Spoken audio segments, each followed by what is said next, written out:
Okay guys, would you like to introduce yourself? Right, I'm Paul Athens. I'm now a third year politics student, and I was one of the leaders of the Save Our Subjects campaign.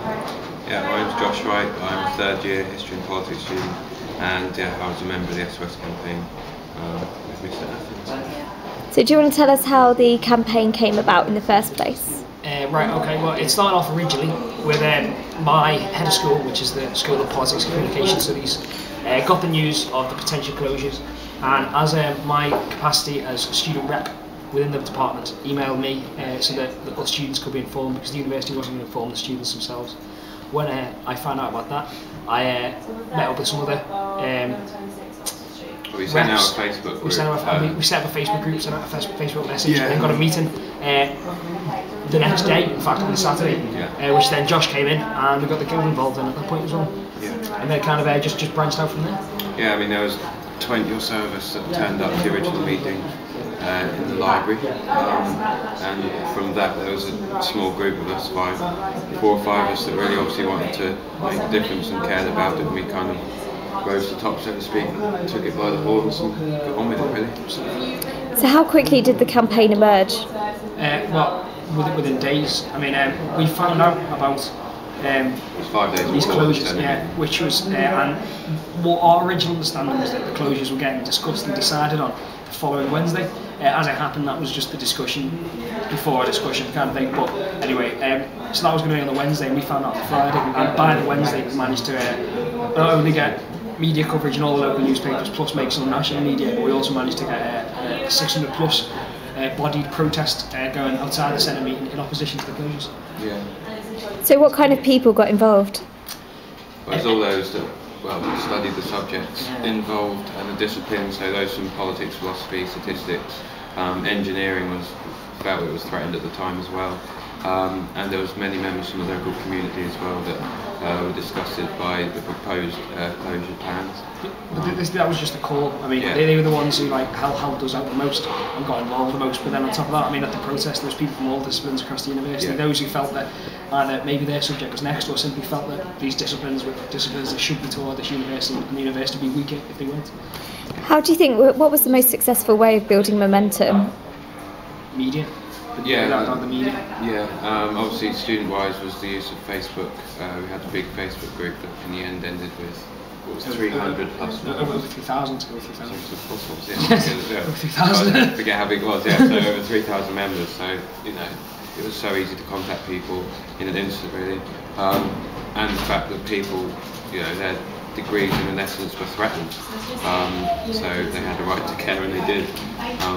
I think the best, with regards to campaign and how it went, the media was likely the key thing for us, because it was constant bad publicity against the decision, which was mainly the local media, but also branched out to national media as well. And this is the kind of thing that I think kept the pressure up on the university. That, coupled with we lobbied MPs, academics, local city councillors, and all of them expressed their objection to it. And it's essentially we just created a tidal wave of objections and against this, and that's what I think swung it in our way. How did the campaign team work?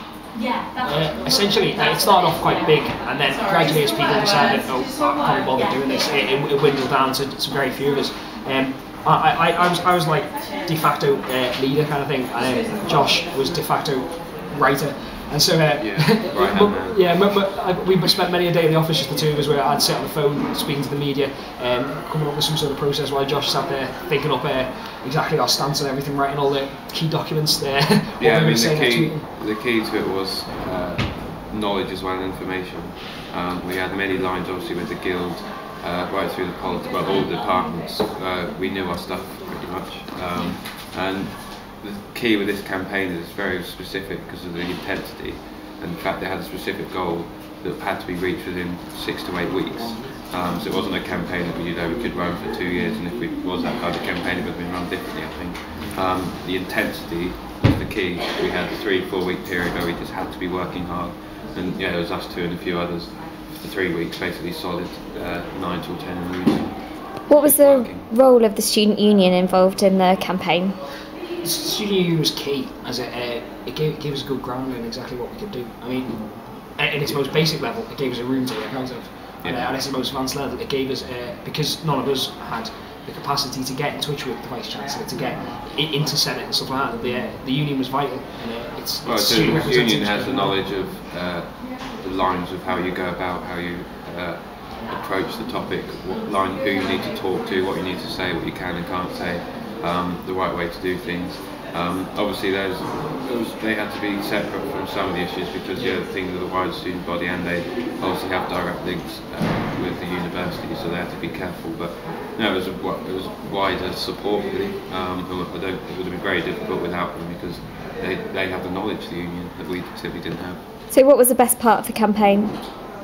Well, the basic level of success. Yeah, because it worked. I'd say 3 prominent points for me, which I thoroughly enjoyed, was A, the discovery that obviously the departments were not going to be closed down, which is the aim of the campaign. I mean, the campaign was to keep the disciplines in the university as a priority, and secondly to keep, if possible, the departments within the university. That was for me the best. But secondly to that there was the protest and just the astronomical numbers we got. I mean, at its high point, we achieved about 600 people at any one time, and throughout the day we must have gained over 1,000. Switching and changing, and the thing could be heard all across the campus. And that for me was considering we managed to do it in 4 or 5 days. I mean, it's important that we were doing it when obviously all the powers that be were meeting. Yeah, exactly. So it was different from just having a protest just there. We didn't do a sit-in or anything like that.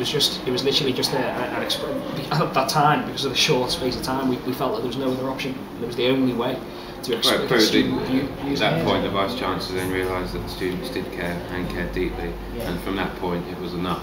That one protest was enough for them to realise what a great mistake I think they made.